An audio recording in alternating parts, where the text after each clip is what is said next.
Bonjour à tous, moi c'est Audrey du blog serialjobbers.com et comme je vous l'avais promis dans plusieurs articles déjà que vous avez pu lire, vous les retrouverez dans la barre d'infos si c'est pas le cas. Aujourd'hui, j'ai l'honneur d'avoir avec moi l'équipe de Face Yveline avec qui tout a commencé, comme vous le savez. Et donc l'idée aujourd'hui, c'est d'en savoir un petit peu plus, savoir ce qu'ils peuvent vous apporter à vous et comment vous allez pouvoir, si le cœur vous en dit, les rejoindre.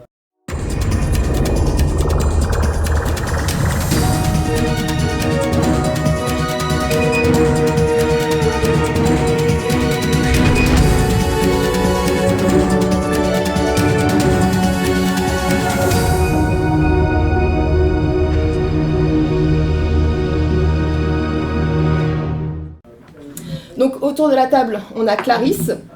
Bonjour. Laurie.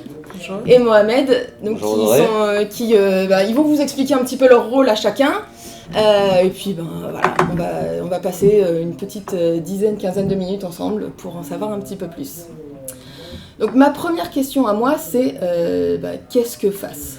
À quoi il sert et qu'est-ce que FACE peut apporter au quotidien aux personnes qui recherchent un emploi je vous laisse vous expliquer qui fait quoi et Ouais. Que fait FACE ?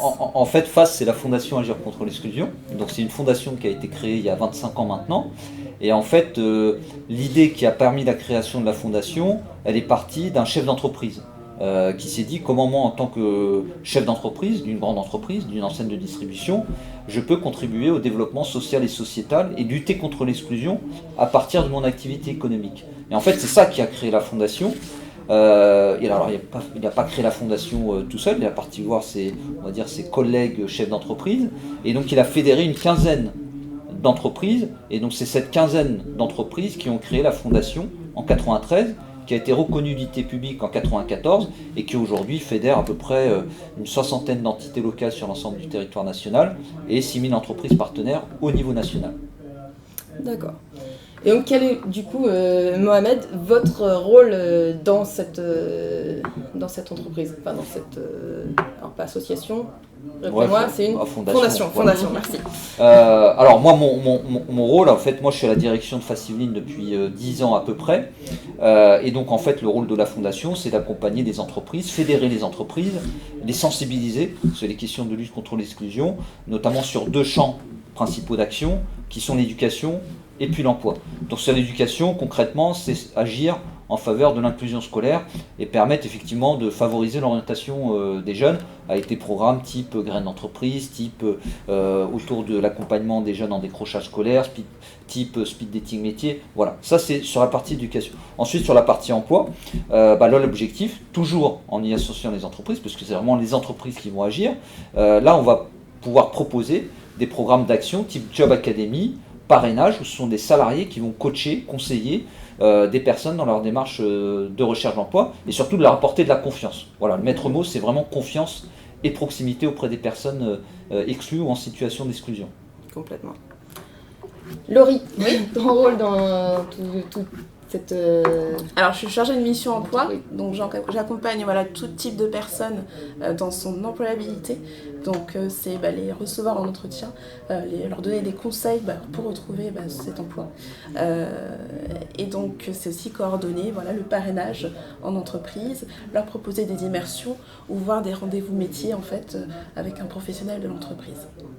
D'accord. Et Clarisse ?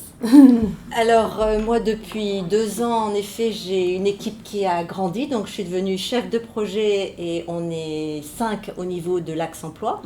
Donc, c'est mettre en place des actions, soutenir l'équipe. Je fais de l'accompagnement aussi, bien sûr, de la relation entreprise. On travaille avec Mohamed sur des projets. Et puis, le but, en effet, est de la formation, bien sûr, parce qu'on se forme aussi pour être encore mieux accompagné, pour pouvoir mieux accompagner les personnes qui nous sont orientées. Et puis, s'arranger, en effet, que toute l'équipe ait cette joie de travailler dans l'accompagnement. Alors, du coup, ma question, c'est qui peut prétendre à venir vous voir et venir se faire accompagner par FACE ? Est-ce que n'importe qui peut venir toquer à la porte et et dire voilà, moi je veux qu'on m'aide, je veux. Alors, il y a tout type de personnes. Alors, côté école, voilà, ça reste des personnes scolarisées ou en décrochage scolaire, pardon. Et côté emploi, des personnes de plus de 16-18 ans, on va dire, jusqu'à avant la retraite. Alors, donc, c'est des gens qui n'ont plus d'emploi ou des gens qui. Est-ce que n'importe qui a encore un emploi mais qui voudrait changer, par exemple, changer de carrière, peut venir vous voir? Ça peut, alors c'est surtout ceux qui sont en emploi alimentaire et qui ont un projet de cœur. Ils ne savent pas forcément par où aller. Donc nous, on peut les accompagner, les conseiller et les faire rencontrer des personnes de l'entreprise qui peuvent leur apporter un regard sur leur projet. D'accord. Et du coup, quels sont les moyens d'action concrets? Demain, quelqu'un vient vers vous, qu'est-ce qu'on a à leur proposer pour justement concrétiser ce projet, donc soit retrouver un emploi, soit changer complètement de carrière. En fait, déjà, on va recevoir la personne. On va effectivement prendre le temps de pouvoir l'accueillir. Et effectivement, la personne va se présenter, va présenter son parcours. Nous, on va également se présenter, bien entendu. Et après, l'idée, c'est qu'on puisse proposer à la personne l'action qui va répondre à son besoin. Soit la personne, effectivement, elle est sur un besoin, on va dire, d'accompagnement RH. Donc là, à ce moment-là, on va plutôt, effectivement, lui proposer ce type d'accompagnement. Soit la personne a besoin plutôt d'un accompagnement métier, parce qu'elle a besoin d'être mise à jour sur le métier qu'elle souhaite occuper. Donc là, à ce moment-là, on va pouvoir lui proposer ce type d'accompagnement. Donc en fait, on va ajuster le contenu de notre accompagnement par rapport aux besoins de la personne. Mais vraiment, ce qui est au cœur de l'accompagnement, c'est encore une fois, c'est cette confiance, cette proximité, cette écoute, cette disponibilité, et surtout, ce sont vraiment des personnes d'entreprise qui vont apporter cette valeur ajoutée et cette connexion auprès des personnes. Donc nous, on va être, c'est ce que je dis auprès des équipes, nous on va être les gentils organisateurs, mais effectivement, c'est vraiment l'entreprise au travers de ses salariés qui va apporter cette valeur ajoutée et qui va faire que la personne va se sentir en confiance et va avancer dans son projet. Oui, parce que comme je vous l'avais expliqué, donc FAS intègre des personnes au sein des entreprises, c'est comme ça qu'on s'est rencontrés.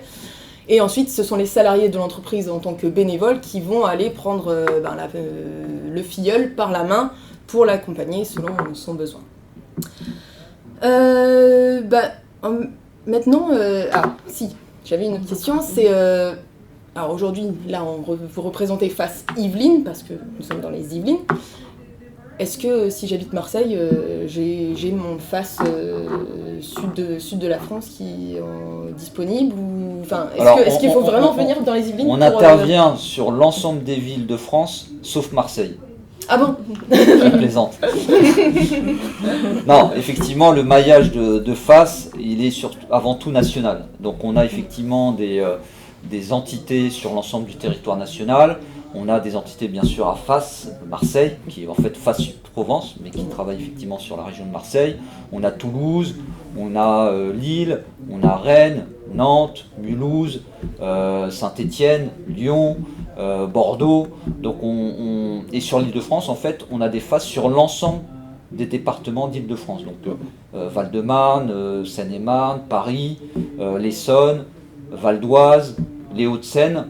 Et en fait, FAS Yvelines, c'est la première entité de la fondation à avoir été créée sur l'Île-de-France. Donc on a 20 ans aujourd'hui, cette année. Mais effectivement, on est présent sur l'ensemble du territoire national. Donc on est en mesure de pouvoir proposer nos actions auprès des publics, qu'ils soient de Marseille, de Toulouse, de Rennes, de Nantes, sur l'ensemble du territoire national. Et ce qui permet aussi à des entreprises, notamment des grands groupes, qui elles aussi sont présentes sur l'ensemble du territoire national, d'avoir des partenariats. Donc une grande entreprise qui a un maillage national, qui souhaite travailler avec FAS, elle va pouvoir travailler, par exemple, sur tel ou tel territoire. Et donc c'est ça qui est intéressant aussi dans la fondation.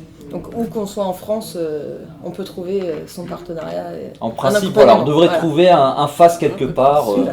Et justement, hors de France, il y a la Belgique, les pays limitrophes. Et puis effectivement, on a quelques entités, alors pas autant qu'en France, mais on a quand même quelques entités à l'étranger. On a effectivement la Belgique, qui a été le premier club à avoir été créé à l'étranger. On a FAS Tunisie, qui a été créé. On a FAS au Brésil. Voilà, d'ailleurs chaque année on essaye de pousser le réseau à ce qu'on fasse un séminaire du côté de Rio, mais c'est un peu compliqué, mais effectivement on a un Face Brésil, et puis on a quelques Canada également, et puis on a quelques projets, on a un projet du côté du Maroc, du Portugal, voilà, donc on est présent au niveau national, mais on a également quelques entités à l'étranger. Ok, non mais effectivement. Donc, il y a la solution.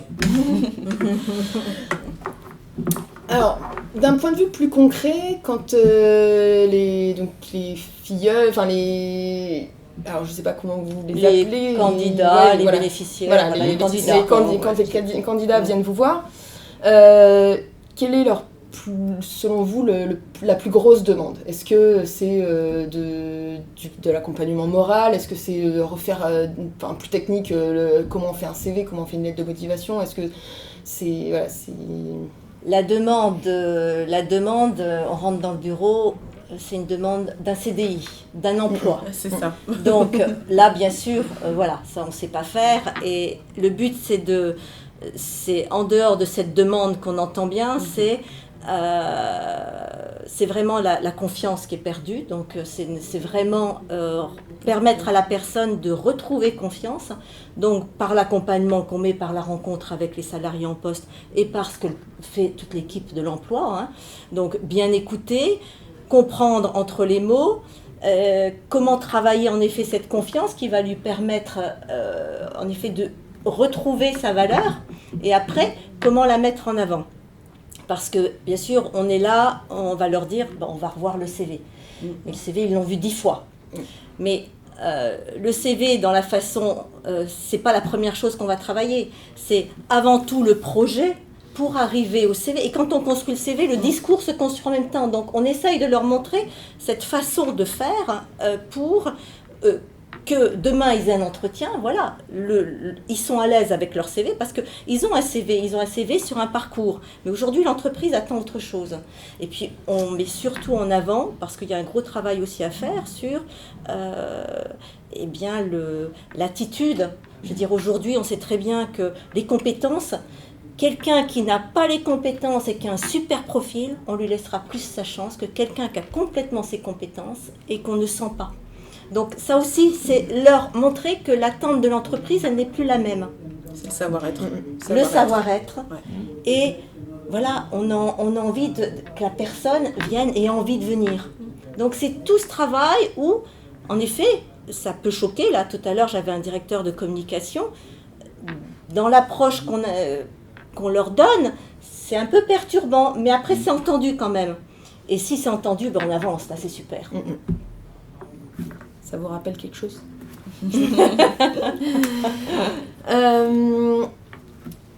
Alors oui, j'avais après la question un petit peu classique, mais une anecdote qui vous a vraiment marqué, qu'elle soit positive ou négative, quelqu'un qui débarque dans votre bureau avec une demande un peu particulière ou un coup de fil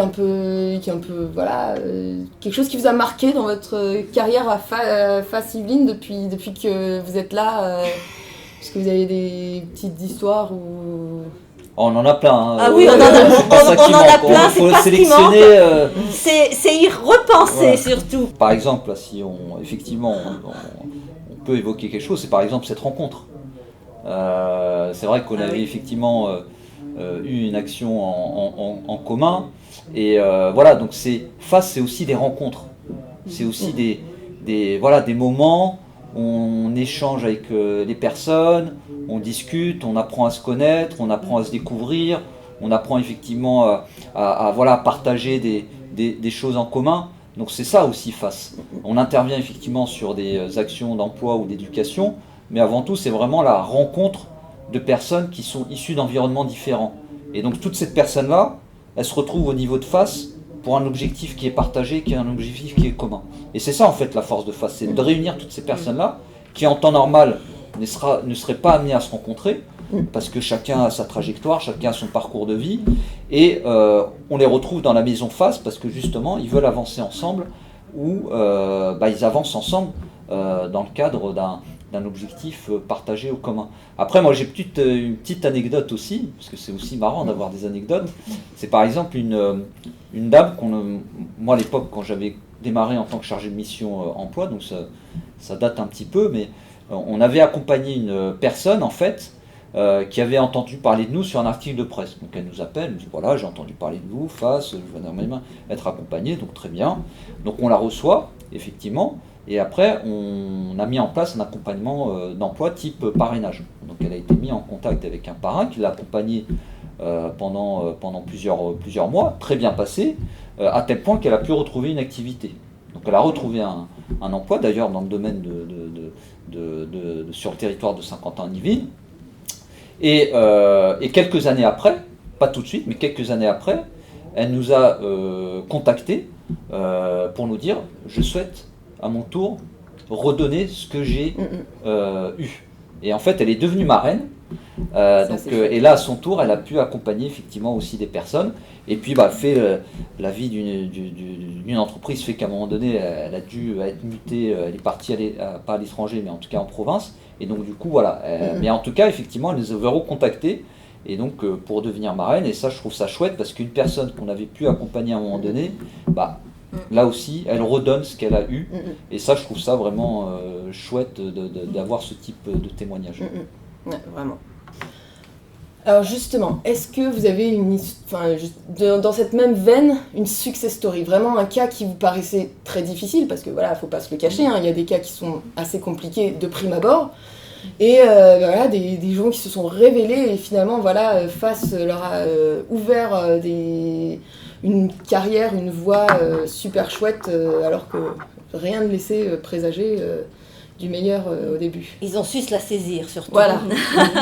Je pense à deux cas. Un jeune qu'on avait d'une trentaine d'années qui était vraiment enfermé chez lui durant 6 ans, addict de jeu, et qui nous a été orienté et on lui avait proposé un parrainage. Donc c'était quelqu'un qui était dans l'informatique. Et puis il est tombé sur un parrain de l'informatique. Et là, il y a eu quelque chose qui s'est passé dès la rencontre. Donc ça, c'est vraiment quelque chose, on ne peut rien faire. Voilà, c'est passé. Donc très vite, son parrain lui a dit, tu vas passer une journée avec moi. Et de là, très vite, il l'a mis en immersion. Après, il a eu des petits contrats. Et aujourd'hui, il est en CDI. Donc je veux dire, ça a été, mais brutal quelque part, dans le déclic de, oui, cette personne, ça a été vraiment immédiat. Après, il y a des histoires. Il y avait quelqu'un, en effet, qui est veuf, perte de travail, cadre supérieur, au chômage, sans aucun revenu, le resto du cœur et tout ce qui s'ensuit, donc super profil. Et puis, la descente aux enfers par la succession d'accidents. Et puis, qui est arrivé là, en démarrant très fort, en nous parlant avant tout de son veuvage, de tout ce qu'il avait besoin de dire. Et puis, il est rentré en parrainage. Donc, il attendait plus grand-chose, mais il a dit, je vais tenter. Il s'est retrouvé avec un parrain, pas du tout du même métier, mais le courant est passé. Et c'est quelqu'un qui faisait beaucoup de démarches quand même, qui écoutait ce qu'on disait, qui y allait. Et là, c'est vraiment, il s'est retrouvé en simulation d'entretien avec la directrice des ressources humaines du château de Versailles. Et là, son profil était très intéressant. Elle avait son mari dans le monde du vélo. Donc, du coup, il y a eu une rencontre. Et aujourd'hui, il est... Alors que vraiment, comme il partait, on pensait... pouvoir l'amener à reprendre confiance, mais pas à l'emploi. On a beaucoup de gens où on se dit, le travail peut être long. Et puis il y a des gens, le travail va être court, et puis finalement il est très long. Parce qu'il y a des choses qu'on n'a pas identifiées au démarrage. Donc voilà, c'est vraiment, on a de très très belles histoires, heureusement. Non, c'est ce qui nous nourrit. Et que c'est possible. Voilà, surtout. Et justement, alors une petite conclusion, un petit message à passer... quelque chose à ajouter sur justement toutes ces chouettes histoires et ce beau projet qui est finalement face... Je pense que, moi je dirais, gardez confiance, faites-vous accompagner, quelle que soit la structure.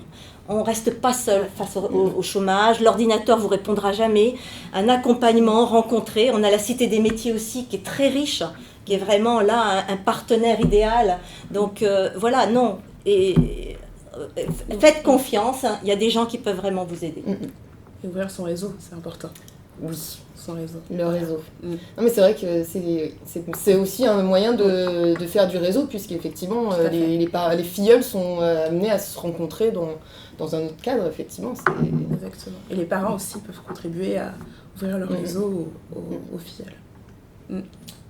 Et moi, ce que je dirais, c'est effectivement, personne ne doit se sentir en situation d'exclusion. Et que face est là, modestement, bien sûr, pour apporter des solutions. Mais personne ne doit être dans cette situation ou se sentir en situation d'isolement, d'exclusion, parce qu'après ça peut être très compliqué. Et donc nous on essaye avec les entreprises, avec les partenaires, parce qu'on n'est pas tout seul. Il y a toute une force, tout un mouvement qui est là pour apporter des solutions auprès des personnes. Donc et ça, vraiment, il faut vraiment que les personnes qui nous écoutent, elles passent le pas. Et puis effectivement, nous on est là pour les aider, pour les accompagner, parce qu'il y a des personnes qui veulent s'engager, qui prennent du temps. Et c'est important effectivement de donner la parole et de rendre visibles des problèmes qui sont pas évidents à montrer. Donc voilà, donc nous notre rôle c'est d'arriver effectivement à trouver des solutions. Et bien c'est sur ces superbes mots qu'on va se quitter. J'espère que cette petite vidéo vous a plu, surtout si vous avez aimé, vous mettez un petit pouce. N'hésitez pas à vous abonner à la chaîne, très important pour avoir les prochaines vidéos. Allez, à ciao!